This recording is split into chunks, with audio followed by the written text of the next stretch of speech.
เพื่อนนี่ผู้ใหญ่ใจดีทั้งเบาสัญญามอบให้น้องอาเบยให้น้องอาเบยอยู่กับลูกกับเต่าหรือว่ากับลูกกับเมียเท่าปั้นได้กระไดทุกคนจนกว่าเสียชีวิตเลยว่าง่ายๆบ่แม่นว่าอยากให้เพิ่นเสียชีวิตดอกทุกคนจนกว่าเฮาเฒ่าเฮาแก่จนกว่าเฮาบ่ได้อยู่ในเฮือนหลังนั้นและเฮือนหลังนั้นหันจะมอบให้ลูกให้หลานก็แล้วแต่บ่ให้คายเด้อน้องอาเบยเด้อให้เข้าใจนํกันว่าบ่ให้คายคันเจ้าคายปีหน้าหรือปีหื้อนี่เพิ่นก็สิทวงคือเก่าคันเจ้าบ่คายก็คือเป็นเฮือนเจ้าเลยนั่นแหละก็อยากให้ฮู้นํกันทุกคน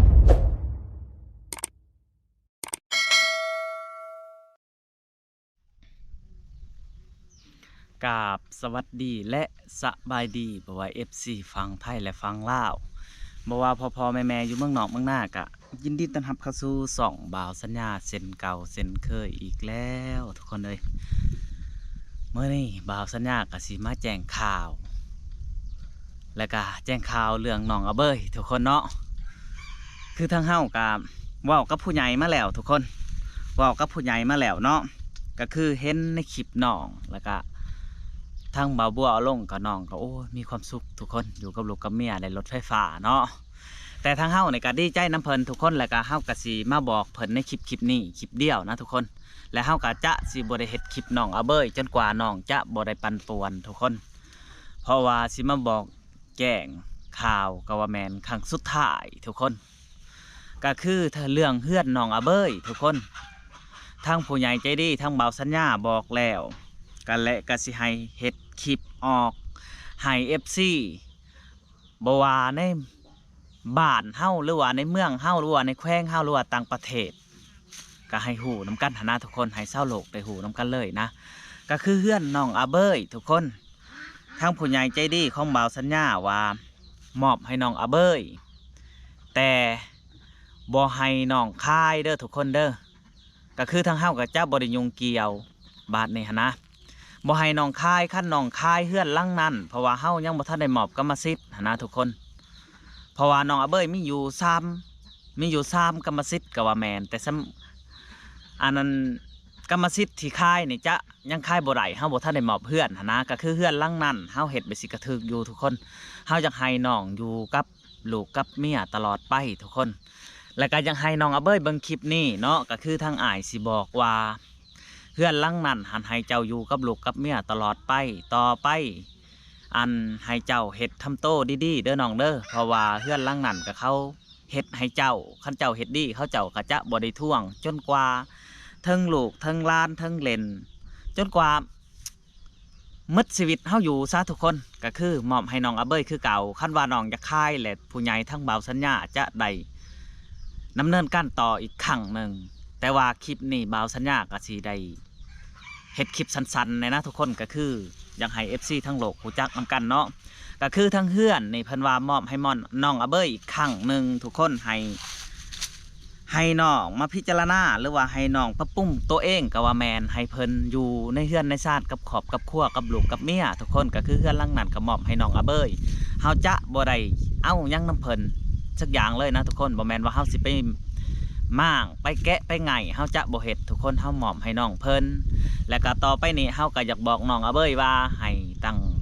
ต้นตั้งโตหรือว่าปะใจเก่าเอาใจไหมเนาะทุกคนเนาะให้อยู่ในเฮือนในชาติ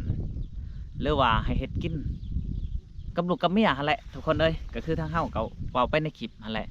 เห็นว่าบ่าวสัญญาออกมาเว้าใน3คลิปหั่นทุกคนก็คือผู้ใหญ่ทั้งเจ้าบอกให้ออกมาเว้าหรือว่าออกมาท่วงเนาะ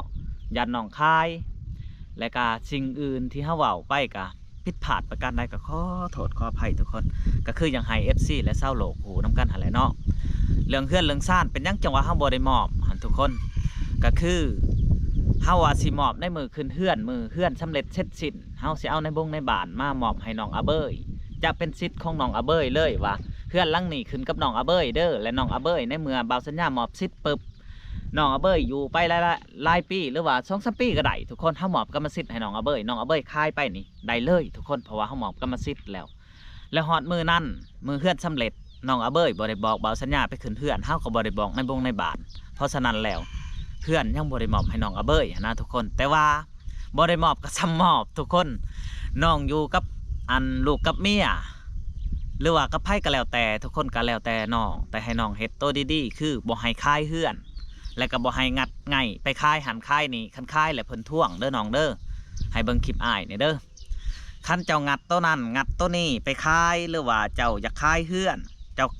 จะคายบ่ได้เพราะว่าเฮือนเป็นเงินของเพิ่นแน่หันหน้าอยู่นะหันคันที่ดินนี่มันขึ้นชื่อเจ้าเขามอบกรรมสิทธิ์ให้เจ้าแล้วเจ้าคายก็คายได้แต่ว่าเจ้าก็ยังสิค่าเฮือนคือเก่าและในใจของบ่าวสัญญาก็คืออยากให้น้องอยู่เนาะทุกคนแม่นบ่อยากให้เศร้าโลกหูนำกันอยากให้น้องหันอยู่ในเฮือนและก็ทำโตดีๆคันน้องทำโตดีๆต่อไปก็คือสิมันบ่มีเรื่องแบบนี้นะทุกคนบ่าวสัญญาคิดว่านะก็คือทางอ้ายก็ออกจากไซบุญแต่ด้นแหละทุกคนเฮาก็